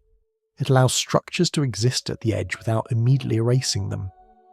For listeners settling into rest, this idea can feel grounding. The universe is not precarious in the way our fears sometimes suggest. It is resilient, capable of sustaining tension without unraveling. Magnetars, for all their power, are expressions of that resilience. As this journey begins to close, magnetars no longer feel like singular threats or curiosities. They feel like punctuation marks in a much longer sentence. Emphatic, yes. Dramatic, certainly. But still part of a coherent narrative governed by consistent rules. They show us that the universe does not need to choose between stability and change. It accommodates both, often in the same object, often at the same time. Standing at the edge, without falling in, is something the universe does remarkably well. After the flash, after the fracture, after the universe briefly pays attention, the magnetar returns to something closer to silence. This return is not dramatic. There is no clear ending, no final outburst that announces the transition. Instead, the magnetar simply continues, older now, subtly changed, carrying less tension than before. Magnetars do not burn out, they fade. The magnetic field that defines them is not eternal. It is immense, but it is not immune to time. Slowly, almost imperceptibly, that field weakens. The tightly wound magnetic lines relax. The stresses that once pushed relentlessly against the crust become easier to bear. Starquakes grow less frequent. Giant flares become rarer. Nothing breaks, nothing fails. The magnetar just becomes quieter. This aging process can take tens of thousands of years, sometimes longer. From a human perspective, that is an eternity. From a cosmic perspective, it is a brief afternoon. Over this time, the magnetar begins to resemble a more ordinary neutron star, still dense, still extreme by any earthly measure, but no longer dominant in its surroundings. The universe does not mark this transition. There is no category change written into the sky. Astronomers infer it slowly, by comparing populations, by noticing how few very old magnetars remain active. Time leaves its signature not as a sharp boundary, but as absence. This gradual fading matters because it shows us that even the most extreme objects are temporary expressions. Magnetars feel timeless when we encounter them through sudden flares and violent descriptions, but they are not. They are chapters, not conclusions. Their power, so overwhelming in youth, is borrowed from a specific moment in their formation. Once that stored energy is released, little by little, it cannot be replenished. The magnetar does not recharge, it remembers. In this way, magnetars are archives. Their present behaviour reflects their past conditions. A stronger field means a faster rotation at birth. More frequent flares suggest a more strained internal history. Even in their quiet phases, magnetars carry the imprint of how they were made. There is something deeply human about this. We too are shaped by moments we did not choose. Forces acted upon us before we were aware of them. Over time, the intensity fades, but the structure remains. Magnetars offer a cosmic version of this idea, stripped of emotion but rich in implication. As magnetars age, their influence on their surroundings diminishes. Space around them relaxes. Radiation levels drop. The risk they pose decreases. What remains is a compact, silent object, rotating steadily, carrying within it matter compressed to near its ultimate limit. These older neutron stars may persist for millions or billions of years, long after their magnetar phase has ended. They become part of the background population of the galaxy, no longer commanding attention, no longer shaping distant environments dramatically. And yet, their past still matters. The elements forged during their active years continue to circulate. The energy they released may have reshaped nearby regions permanently. Signals they sent may still be travelling, crossing the void long after the source itself has grown quiet. It is as the universe remembers magnetars even when they no longer announce themselves. This idea of lingering influence without continued activity is subtle, but important. It reminds us that impact does not require permanence. A brief moment of intensity can echo for eons. A short-lived extreme can shape long-term outcomes. From the perspective of rest and reflection, this can feel reassuring. The universe does not demand constant effort to matter. It allows objects, events, and even lives to contribute meaningfully without lasting forever. Magnetars do not resist their fading. They do not fight time. They simply evolve along the paths physics allows. Their story is not one of triumph or defeat, but of expression, followed by quiet integration into the broader cosmic fabric. As we approach the end of this journey, the magnetar begins to feel less like a monster and more like a phase. An intense phase, yes, but one that exists alongside others, equally valid and equally necessary. The universe does not cling to its extremes. It explores them, learns from them, and then moves on. For listeners easing towards sleep, this can land gently. Even the most overwhelming forces soften with time. Even the loudest events give way to stillness. The cosmos itself participates in cycles of intensity and rest. In the end, Magnetars teach us not only about power, but about impermanence. They show us that extremes are moments, not identities. That even stars with impossible magnetism eventually become quiet points of mass drifting through space. And in that quiet, the universe does not lose anything. It carries forward what was created, what was altered, what was learned, and allows everything else to fade. As our journey with Magnetars comes to a close, the universe feels quieter than when we began. Not because the extremes have vanished, but because we have learned how to listen to them without alarm. Magnetars no longer appear as cosmic monsters waiting to strike. They feel more like punctuation in a vast sentence, moments of emphasis that help define the rhythm of everything else. In their silence, Magnetars teach us just as much as they do in their outbursts. They show us that the universe is capable of holding immense tension without collapsing, of storing energy patiently, of releasing it when balance demands, and then of returning to stillness. This cycle is not dramatic by design. It is simply how reality behaves when governed by consistent rules applied without preference. There is comfort in that consistency. Throughout this exploration, we have seen how Magnetars bend space, distort matter, reshape atoms, and briefly flood the cosmos with light. We have seen how they threaten life at close range and help create the elements that make life possible elsewhere. We have seen how they speak across galaxies in fleeting signals and then fall silent again. Taken together, these ideas could feel overwhelming. But when held gently, they do the opposite. They place our own lives into a wider frame, one where intensity and calm coexist naturally, without contradiction. The universe does not rush.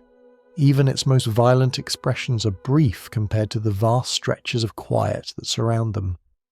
Magnetars spend far more time aging, cooling and fading than they ever spend erupting. Their story is mostly one of restraint. This mirrors something deeply familiar. Most of existence, at every scale, is quiet. Even on Earth, storms are rare compared to calm days. Earthquakes are brief compared to the long stillness of continents. Moments of crisis stand out precisely because they are surrounded by stability. Magnetars remind us that this pattern holds true even at the edges of physics. There is also a subtle lesson here about fear. When we first hear about objects that can crack their own surfaces, warp space, and unleash energy across galaxies, fear feels like a natural response. But fear often arises from isolation. When a phenomenon is seen alone, without context, it feels threatening. When it is placed within a broader system, it becomes understandable. Magnetars are not exceptions to the universe. They are expressions of it. They exist because gravity, magnetism, and matter interact honestly, without compromise. They fade because time applies itself evenly, even to the strongest fields. Nothing about them is personal. Nothing about them is directed. And in that impersonality there is reassurance. The universe does not single us out for danger. It does not target life. It simply unfolds. This does not diminish the fragility of life. It clarifies it. Life persists not because the universe is gentle everywhere, but because it is gentle enough in enough places for long enough. Earth is one such place. A pocket of calm in a dynamic system protected not by intention but by distance, timing and balance. Magnetars help us appreciate that balance by showing us what lies beyond it. As listeners, especially in moments meant for rest, this understanding can settle the mind.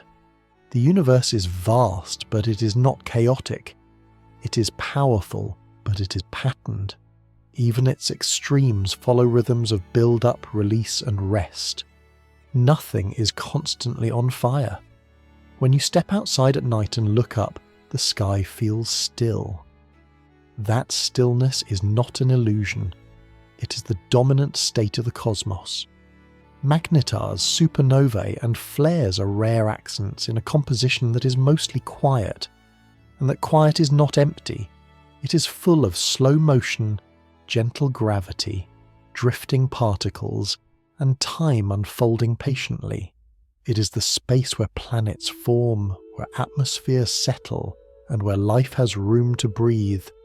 In that sense, magnetars ultimately lead us back to calm rather than away from it. They remind us that even the most extreme stories end in quiet continuity. That power does not erase stillness, it highlights it by contrast. As this exploration draws to a close, there is nothing more to solve, nothing more to fear, and nothing more to anticipate urgently. The universe will continue doing what it has always done, long after we stop thinking about it for the night. And that is enough. You're not required to hold the weight of stars or the tension of magnetic fields. You do not need to resolve cosmic paradoxes before resting. The universe is capable of carrying its own complexity without your attention. For now, it is safe to let your thoughts loosen, to let the vastness drift into the background, and to rest in the small, quiet stability of this moment. Somewhere far away, a magnetar spins slowly in silence. Somewhere closer, a planet remains calm. And here, now, there is nothing you need to do. Just let the universe continue and allow yourself to be still within it.